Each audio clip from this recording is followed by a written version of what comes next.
Zen teaching makes mind its principle, and the gateless gate its very gate.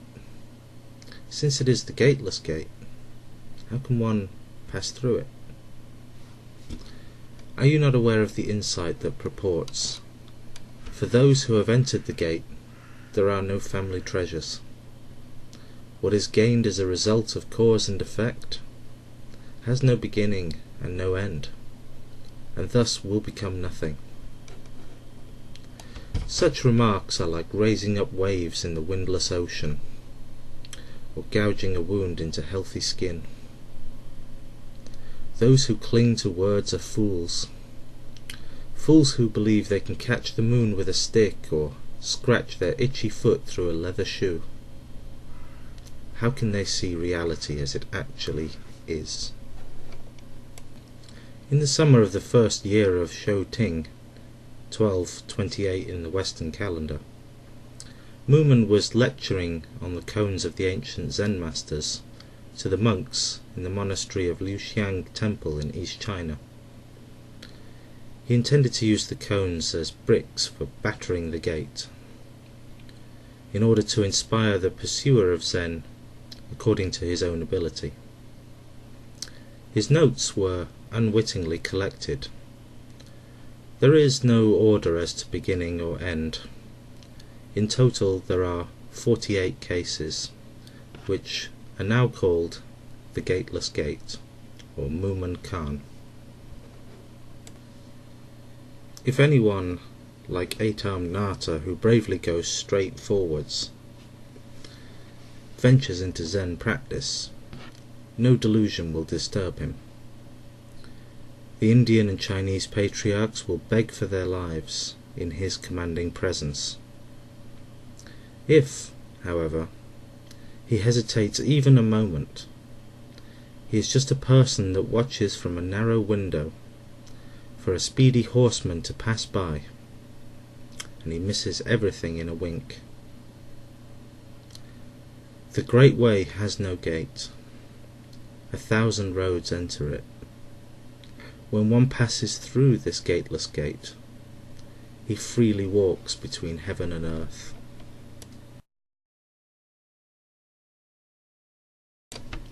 Here in 2008, almost 800 years since these words were first written, they can appear to be quaint or even nonsensical.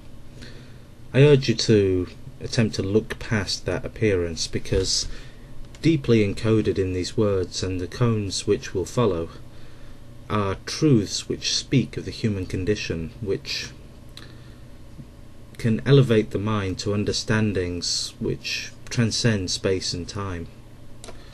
Certain things are eternally true, and whilst the ancient Zen masters didn't know about science and modern empiricism, they were, however, working within their own framework of thought, studying the mind and its interplay with these Zen koans.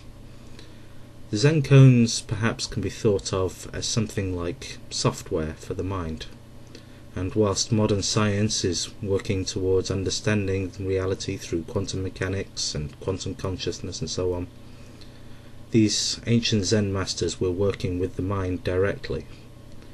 For over 1,000 years they were studying the Zen koans and their interactions with the mind, and in a certain sense they were being empirical in their study. The Mumonkan is a treasure trove of timeless wisdom. It is the output of work by many brilliant minds, the Einsteins and Newtons of the East. We've lost something over the last 800 years, through wars, mistranslations, so on. But this work should be remembered. It is one of the greatest collections of wisdom and intelligence mankind has ever created.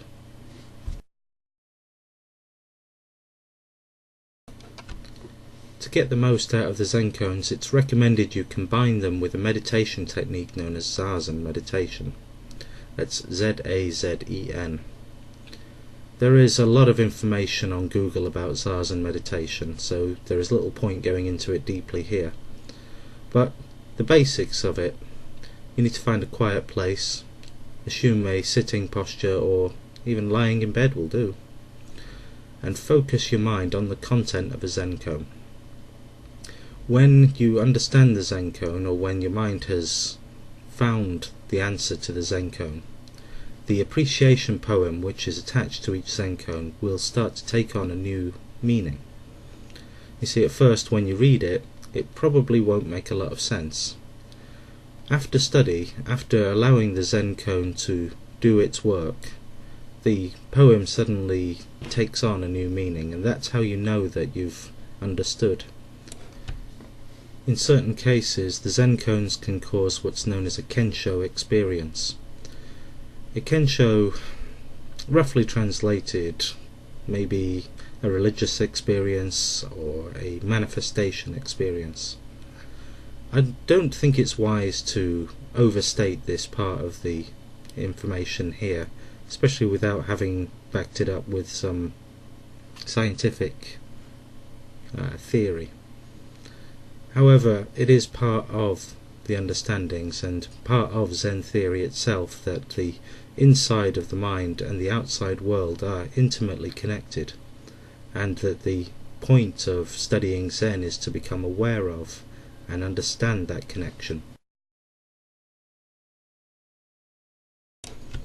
I hope this video has been informative and has whetted your appetite to hear more about these mysterious Zen koans.